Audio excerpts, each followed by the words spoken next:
Bonjour et bienvenue à cette toute nouvelle émission Et si on se souvenait. Aujourd'hui, j'ai le plaisir de m'entretenir avec M. Gilbert Tremblay. Bonjour, M. Tremblay, Bonjour. ça va bien? Oui, très bien, merci. Oui. Pouvez-vous nous dire, vous êtes natif de où? Je suis natif de Saint-Paul-du-Nord anciennement. Présentement, c'est Longrive, là, avec les changements de nom. Je suis de la Côte-Nord, natif de la Côte-Nord.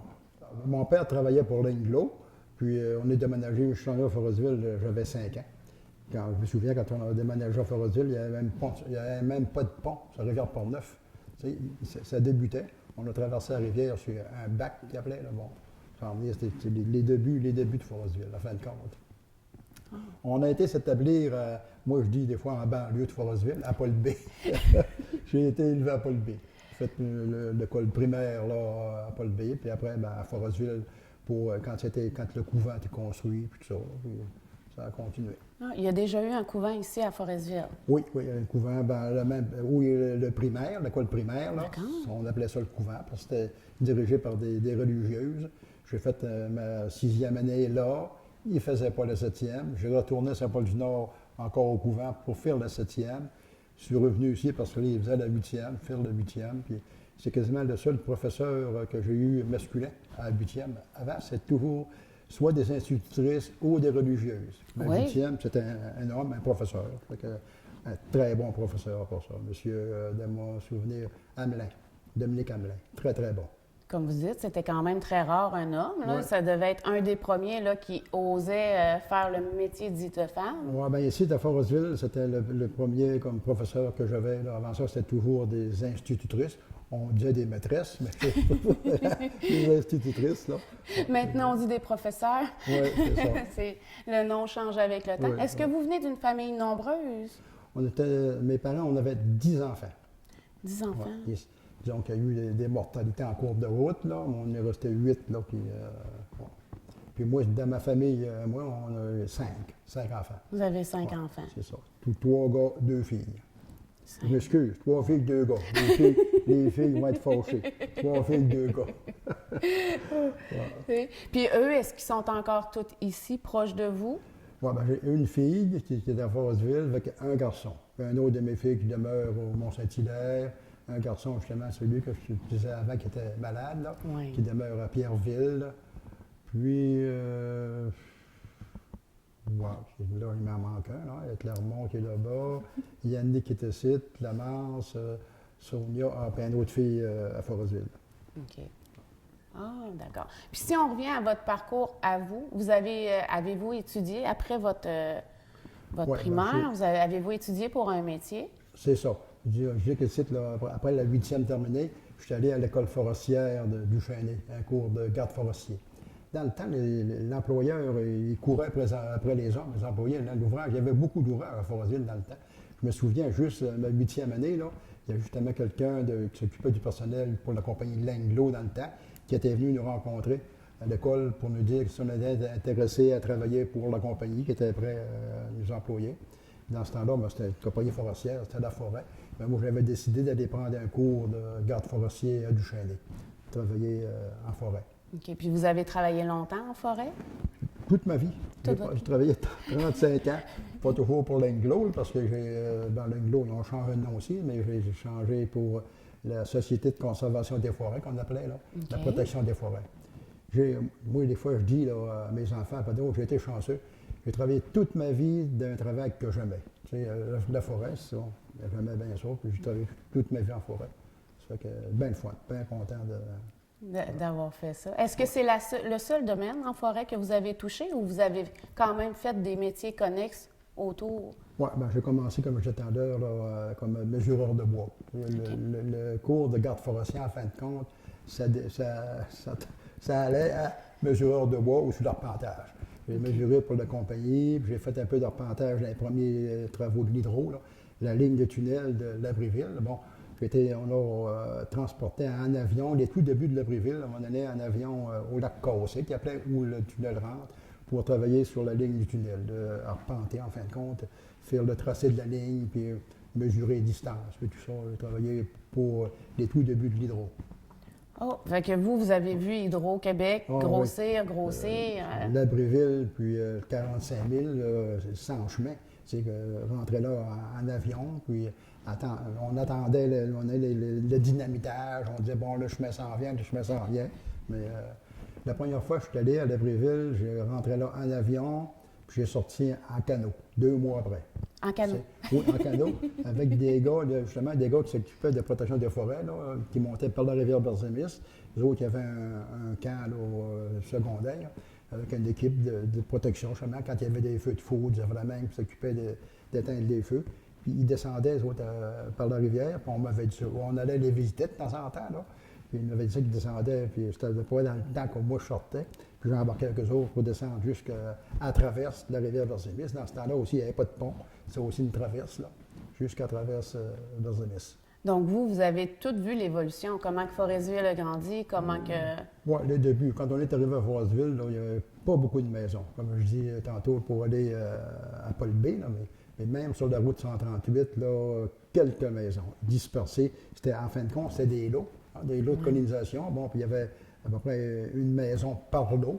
Ça veut dire peut-être une maison par, je ne sais pas, un quart de mille, peut-être, là. Ouais, je me souviens de plusieurs noms, là, bon, comme M. Wood, là, M. Girard, M. Debien, tu sais, c'était dispersé pour arriver au cas de chemin. D'abord, il y avait 2 municipalités. Là. Il y avait la municipalité de Saint-Luc, là. Actuellement, où on est là, c'était dans Saint-Luc, et la ville de Forestville.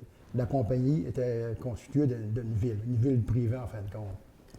Puis, il fallait rester à Forestville, à Saint-Luc, pour savoir où était la ville et la municipalité, parce que, comme au cas de chemin, il y avait une auberge, l'hôtel cas de chemin, c'était la ville, puis tout de suite le garage au côté, où était le garage encore actuellement, il y avait un ancien garage, il était dans Saint-Luc. C'était... Il y avait juste une limite invisible, comme on dit. Je dis que c'est vrai. Ah, fait que vous avez tout connu ça, là. J'ai tout connu ça, puis j'ai participé comme conseiller à la ville d'abord, puis à Saint-Luc, à la fusion des deux. J'avais travaillé au tout début, là, parce qu'on dit les compagnies forestières, il faut bien savoir que dans le temps, ils opéraient surtout l'hiver. L'été, ça n'opérait pas beaucoup. Ils bûchaient l'hiver parce que c'était avec des chevaux, puis après ça, les petits camions, là, et je renvoyais le bois aux rivières. Puis le printemps, c'était la drage. Puis, ça fait que moi, je travaillais l'hiver pour l'Anglo, sur le mesurage, puis l'été en protection des forêts. Ça fait qu'il fallait faire des deux. Puis à un moment donné, les compagnies ont changé leur système. Ils sont mis à opérer aussi l'été.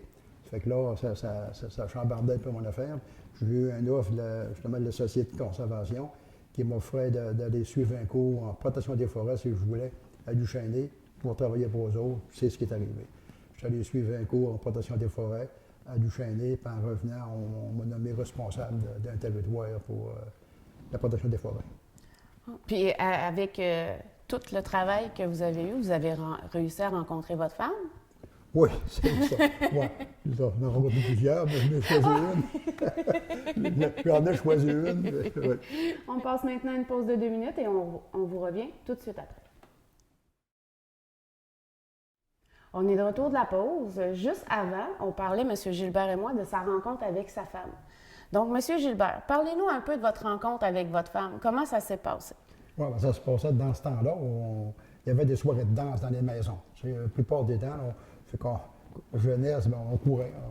On allait aux soirées de danse. Puis c'est dans cette occasion-là que je l'ai rencontré. Parce que présentement, il y a bien des passe-temps. Les ordinateurs, il y a toutes sortes de choses que les gens peuvent... mais dans mon temps, il n'y avait même pas d'électricité. Souvent de fois, on allait veiller, c'était dans la lumière avec des lampes à gaz, ce qu'il appelait, au nafta. Bon, puis des soirées, des jours de musique, là, de violon, puis de l'accordéon, puis les gens... Puis ça se savait, c'était pas long, organisé. On avait une média, on disait, à ce soir, on danse à une telle place, puis on danse à une telle place. Tu sais, ça s'organisait de même, là. Puis, des paroles, là, de bouche, on dit de bouche à oreille, qu'on dit. Là, bon, c'est pas long, on se ramassait 25, 30, on s'amusait, ça dansait. Ça dansait, puis ça chantait. Puis avez-vous eu besoin de la courtiser longtemps? Non, ça n'a pas été tellement long. Puis avez-vous, tu sais, comme aujourd'hui, maintenant, on veut se marier, bien, on ne demande pas à personne, on se marie, puis ça finit là. Mais vous, avez-vous été obligé de faire tout le processus d'aller voir le papa, puis de... Il a fallu faire la fameuse grande demande qu'il appelait, là. Ça, je n'ai pas trouvé ça facile. Mais ça s'est quand même bien passé, là. Mais on parle de ça, les femmes. Moi, je parle de ma femme, mais avant, nos mères, là, moi, je trouve que ces femmes-là, c'est des femmes extraordinaires. Moi, je me souviens de ma mère, bon, la mère des gens de mon âge, là, elle élevait des enfants, des grosses familles, puis on disait pas l'électricité, pas juste pas l'électricité, hein, les planchers en bois, puis la laveuse électrique, ça n'existait pas. La laveuse électrique, c'est pour laver la vaisselle, puis le linge, puis je me souviens pétrir le pain, le fil de pain. À un moment donné, mon père avait acheté un pétrin, qu'il appelait. Là, elle mettait de la farine dans ça. Je ne sais pas si ça te dit quelque chose. Non, pas beaucoup. C'était un contenant avec une roue que tu tournes, puis une baratte là, qui pétrit la pâte. Puis ça, c'était un luxe, là, parce que ma mère, elle pouvait dire à moi ou à un de nos enfants, OK, je mets les ingrédients, puis vire. Fait que là, c'était tout pour elle, c'était tout un événement. Puis cuire le pain, je me souviens, l'été, là, la chaleur des poêles à bois, dans la maison, on crevait de chaleur, puis il fallait qu'il chauffe le poêle pour faire cuire le pain dans le fameux fourneau qu'on appelait. Là. Oui. Bon, ces femmes-là, moi, des fois, je parle avec des gens de mon âge, je dis, eux autres qui ont sauvé le Québec, hein? Des familles de 10-12 enfants élevés dans ces conditions-là, tabarnouche. Si ça n'aurait pas eu de ces femmes-là pour peupler, comme on a peuplé le Québec, ça ferait longtemps qu'on ne parlerait plus français au Québec, à mon point de vue. Là. Surtout que maintenant, les familles, c'est en moyenne 2 enfants. Oui, des fois en pas, moyenne. Des fois pas. Oui. Puis on trouve ça difficile un peu, fait que j'ose pas imaginer que moi, 12 enfants, dans cette époque-là, je suis pas certaine, en connaissant tout ce que je connais maintenant, là. Les laveuses, c'est pareil. On parle de laveuse à vaisselle, mais laver le linge, c'était pareil, c'était pas facile. Hein? Je me souviens, ma mère frottait, puis c'est encore pareil, à un moment donné, mon père avait acheté une laveuse à gaz, parce qu'il n'y avait pas d'électricité. Fait qu'une laveuse à gaz avec un moteur, puis il fallait que le exhaust sorte en dehors, parce qu'avant, il appelait là, les dépenses. Là. Il y avait une extension de la maison un petit peu, là, pour la laveuse dans ça. C'était pareil, c'est le luxe, là, ça, là. Une laveuse de main. Les fameuses laveuses là, que tu tournais de manivelle, puis le linge passait à travers. Le tordeur. Oui, ça, c'est... Mais c'était encore mieux que ce qu'il y avait avant, frotter avec la planche puis tordre le linge. Fait que si l'évolution, puis quand on voit ça à cette heure, là, c'est incroyable. Il y a des jeunes qui ne croient pas ça. Là, hein. Comment que tu leur parles d'élever des enfants puis laver le linge, là. Mais c'est quand même pas si lointain comme époque, quand même. Là. On ne parle pas de quelque chose de il y a 300 ans. Là. Non, je veux dire, vous êtes quand même assis là ça, pour nous dire, regarde, moi, j'ai vécu ça, ma mère a vécu ça. Maintenant, on a des laveuses. Des laveuses sécheuses ensemble, tu mets le linge, ça finit là, tandis qu'avant... Tu mets ça dedans, puis tu pèses un piton, puis tu peux t'en aller. Hein? Oui, c'est ça. Il manque juste à plier, puis ça aussi, c'est déjà sorti, mais avant, c'était... Ça va évoluer encore. Je ne sais pas comment ça va être dans 50, 60 ans, là, mais si on voit le progrès qui s'est fait depuis une cinquantaine d'années, c'est incroyable. Bon, la lumière, l'électricité, les transports. Je me souviens, on parlait tout à l'heure, je parlais avec élevé à Paul B. Là. Pour venir à l'école à Forestville, je faisais ça à pied. Je n'étais pas le seul. Là. Je me souviens, il y a une famille, M. Foster, qui restait pas loin. Puis il y a une des filles, une de leurs filles, Géraldine, marchait à pied aussi, à Forestville. On irait à l'école à Forestville. Le matin et le soir? Oui, le matin vous n'alliez pas dîner chez vous? Non, moi, elle me dit, je me souviens, il y avait, juste au cas de chemin, il y avait un magasin, M. Delors Tremblay, là. Il y avait un magasin général. Je dînais là avec un gâteau et une liqueur, des choses de même. Ça n'a pas changé encore aujourd'hui. Hein? Les jeunes, ils dînent avec un gâteau et une liqueur. Mais comme on parle de nos parents, de votre mère, comment c'était difficile, mais l'enseignement, ça devait être difficile aussi, parce que s'il n'y avait pas d'électricité, avez-vous connu ça, un peu comme dans Les Filles de Caleb, là, où elle a son poêle à bois, puis la lampe pour enseigner. Quand je dis le petit école au primaire, là, à Paul B, j'ai connu ça, là, pas d'électricité, pas de chauffage. Il fallait allumer le poêle quand on arrivait le matin. Mais à Forestville, quand je suis venu là, ça a aussi été assez vite. À Forestville, il y avait de l'électricité, puis là, ça fonctionnait. J'ai même eu le repas du midi, là. Quelques occasions, pris le repas sur religieuse. Au couvent, là, les autres servaient à 2 ou 3 personnes, là, je m'en comme moi, un peu d'extérieur, le repas du midi. Alors là, la soupe chaude, puis c'était bon. C'était mieux que les chips puis, puis Oh, la liqueur. oui. Avez-vous trouvé vos études difficiles à cause de ça? Non, le plus difficile que j'ai eu dans mes études, c'était d'apprendre. Tu sais, ce que je ne comprenais pas durant l'école le soir. Là, parce que là, on parle de l'aide aux études, mais dans notre temps, l'aide aux études, il fallait que tu fouilles. Hein. Fouille d'un livre, essayer, parce que les problèmes, là, puis évidemment, il n'y en a pas qui pouvaient m'aider. Parce que moi, dans ma famille, j'étais à peu près le plus vieux, ça fait que c'est lui qui allait à l'école. Les autres, puis ça, c'était pas facile. Apprendre, essayer de trouver des solutions. Je me souviens, mon père était fort en calcul mental. Les mathématiques, moi, j'aimais bien ça, les mathématiques, mais des fois, j'étais prêt à trouver la solution. Puis je lisais le problème, puis il me donnait la réponse. Mais comment faire, là? Oublie ça. Tu sais, nous autres, il fallait la solution. Là. Quand j'allais à l'école, là, moi, il disait, bon, c'était une multiplication, une division ou un problème. C'est ça, multiplier par, diviser par, connaître le résultat. Il fallait lui mettre ça sur le cahier. Là. Mon père ne pouvait pas me dire comment faire. Il me disait, le résultat, c'est ça. Mais c'était pas pareil. Fait que dans le fond, ça n'a pas été la façon de vivre qui était difficile, mais juste les études. C'est ça. Oui, mais on avait de très bons professeurs dans le temps. Je te dis que je me souviens, on parle de l'école à Paul B. C'était des classes, c'était à degrés multiples, là. Première, deuxième, troisième, quatrième et cinquième dans la même classe. Hein. Dans la même classe. Puis, moi, je pense que ce n'est pas une si mauvaise affaire que ça, parce que les jeunes apprenaient un peu au fur et à mesure. Moi, quand j'étais en deuxième, les gars de troisième, puis les élèves, là, quand j'arrivais en troisième, c'était pas difficile que ça, parce que j'avais déjà entendu. Entendu avant. Moi, je pense que c'était le cas. Je pense que c'était une bonne affaire. Parfait. Mais j'apprenais assez facilement, heureusement, puis j'aimais ça. Moi, l'école, comme les cours de perfectionnement, il aurait pu m'en faire suivre toute ma vie.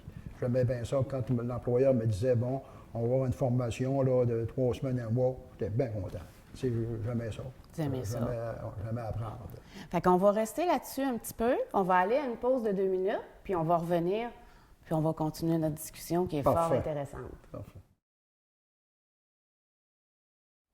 Non, mais juste avant de partir pour la pause, M. Gilbert nous parlait de ses formations, de l'école.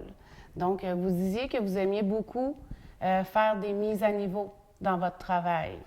Ça, est-ce que vous les faisiez ici ou ils vous envoyaient en ville pour... La plupart du temps, nous autres, j'étais en protection des forêts, puis l'école qui formait ça, il était du Chêné, pas loin de Québec, là. Ça fait qu'on allait là. Des fois, c'est le printemps pour commencer, c'était une semaine. Puis de temps en temps, l'automne, des cours comme protection des forêts, là, était 2 mois et demi. À chaque année, là, c'était au moins une semaine, 15 jours de formation. Des nouvelles techniques, puis ça change. Quand j'ai commencé à travailler, l'observation des feux, là, ça faisait avec des tours d'observation. C'est des gens qui s'en allaient, des hommes qui s'en allaient dans une tour, 75-80 pieds de hauteur, qui surveillaient avec une carte dans le tour. Puis quand ils voyaient une fumée, par l'orientation, on nous disait, on voit une fumée à un tel degré. Un autre tour plus loin qui voyait une fumée aussi, qui voyait cette fumée-là à un tel degré. On faisait le recoupement, puis on disait que c'est là que le feu. Fait que là, on dirigeait les hommes. Mais à chaque année, à un moment donné, après ça a parti avec l'observation en avion. Bon, c'était plus pareil, plus de tours. L'observation en hélicoptère. À un moment donné, les fameux GPS qui sont arrivés dans les avions, ça venait tout chambarder le système. Hein, l'observateur s'en allait en avion, on voyait une fumée, puis c'est un piton. Fait qu'il fallait se prendre de la formation pour se mettre au courant de ça, puis travailler avec ça, puis se familiariser avec ces choses-là. Puis vous avez pas eu de misère à vous adapter à tous ces changements-là? Non, j'aimais bien ça, puis fallait. De toute façon, ça améliorait le système. Fait que les avions, les fameux avions citernes sont arrivés. Oui. Puis bon, fait que là, c'était... Ouais, c'est ça. J'ai connu un paquet d'évolutions, comme mes enfants, puis les enfants de nos enfants vont connaître. Hein, ça n'arrête pas. Ça va assez vite. Ouais. Là, je me demandais, pendant votre discours, avez-vous toujours resté à Forestville? Tu sais, je veux dire, après un coup que vous êtes parti de Saint-Paul, est-ce que vous avez toujours resté à Forestville ou vous avez déménagé? Oui, j'ai toujours resté à Forestville. Toujours resté à Forestville? Sauf 2 années que la compagnie m'avait transféré à Clark City, près de cette île, là, avec les travaux de ITT, quand les travaux ont commencé. Celui qui était là a justement transféré pour ITT, une compagnie là, qui développait à Port-Cartier. Puis le gérant m'a demandé si j'étais intéressé à aller là. J'étais les 2 ans là, 2 années. Là. Après, le responsable du territoire à Forrestville prenait sa retraite. On m'a demandé si j'étais intéressé à revenir à Forrestville. Fait que je suis revenu à Forrestville. Je vais passer le reste de ma vie à Forrestville. Puis là, maintenant, vous êtes rendu à la retraite? Et oui, à la retraite, souvent de fois, je dis je vais être à la retraite plus longtemps que je vais travailler. J'ai pris ma retraite à 59 ans. Puis bon, j'ai eu 84, ça fait que ça fait plusieurs années que je suis à la retraite, là. J'ai pris ma retraite à 59 ans parce que la plupart du temps, là, les employés qui travaillaient pour moi, comme quand je suis allé à l'électricité, 2 qui ont pris leur retraite à 65 ans dans le temps, hein, 2-3 ans après, ces messieurs-là étaient partis. Des bons messieurs, puis ils décédaient, même dans le coin, la plupart du temps, que ceux qui prenaient leur retraite à 65 ans, quelques années, fait, je m'étais dit, si j'ai la chance de prendre ma retraite plus jeune, à 59 ans, ça s'est produit, j'ai eu la chance de prendre. J'ai arrêté de travailler à 59 ans. Mais avez-vous fait autre chose quand même pour... Oui, je suis impliqué d'abord de bénévolat. J'ai fait beaucoup de bénévolats différents. En passant de bénévolat, j'ai eu l'ordre du mérite Nord-Côtier, justement, de bénévolat. Ça s'est fait à cette île, là. Mais fait que j'étais beaucoup impliqué dans le bénévolat. Surtout, l'organisme principal, c'est les Chevaliers de Colomb. Mais j'ai été aussi échevin à la ville de Forrestville, maire quelques années à la ville de Forrestville aussi. Vous avez été maire à Forrestville? Oui, moi j'ai tout le temps dit... C'est dans quelles circonstances que vous avez J'étais été... échevin, puis maintenant on parlait de fusion, puis ça ne se faisait pas. Puis moi je me disais, je suis fusionné, ça fait longtemps, comme je te disais au début, je travaillais dans le territoire de Sacré-Cœur à la Berzemis. Pour moi, ce secteur-là, c'est une municipalité. Puis bon, je voyais ça comme... mais la fusion, ça ne se faisait pas. Fait qu'on a donné une équipe, on a dit, on se présentait, puis on va faire la fusion, on s'en rentre là. Comme effectivement, on a été élus, on a fait la fusion. Donc, vous avez fusionné Saint-Luc et Forrestville. Ouais. Quelques années après, une élection de maire, le maire a lâché entre-temps, a démissionné. Je me suis présenté pour finir le mandat de ce maire-là, puis un autre mandat de 4 ans par après. Puis là, j'ai souvent dit, moi, je sors avant qu'on me sorte. Je ne me suis pas représenté, j'ai arrêté ça. Ouais. Puis vous avez aimé cette expérience-là? Oui, j'ai aimé ça. Plus ou moins. J'aime ça parce que c'est intéressant. On voit le développement, puis on travaille au développement, mais on n'a pas beaucoup de pouvoir. Je te dis que maire d'une petite municipalité, surtout à Forrestville, je me disais, on divise nos forces. On parle de fusion de Saint-Luc-Forrestville, mais moi, je voyais la Haute-Côte-Nord, 2 municipalités maximum. C'est la Haute-Côte-Nord, Escoumins, Tadoussac, ça, une municipalité. Saut-au-Mouton, Colombier, Forrestville, Port-Neuf, une autre municipalité. Lorsque j'étais à la mairie, justement, c'était une mairesse qui était à Colombier. Elle m'avait approché pour regarder pour fusionner Colombier et Forrestville. Moi, j'étais bien d'accord avec ça. J'ai dit, fais une demande, passe une résolution, fais une demande aux affaires municipales, puis on va t'appuyer. Puis elle a dû, pour une circonstance, elle a démissionné entre-temps. Puis ça fait déjà 25-30 ans de ça. C'est quoi? Ça n'a pas... Mais je rêve de ça, du jour où il y aura 2 municipalités, au lieu de diviser les forces. Si on aurait dans ce secteur, c'est le travail qui est le problème à Forrestville. Les gens travaillent à l'extérieur.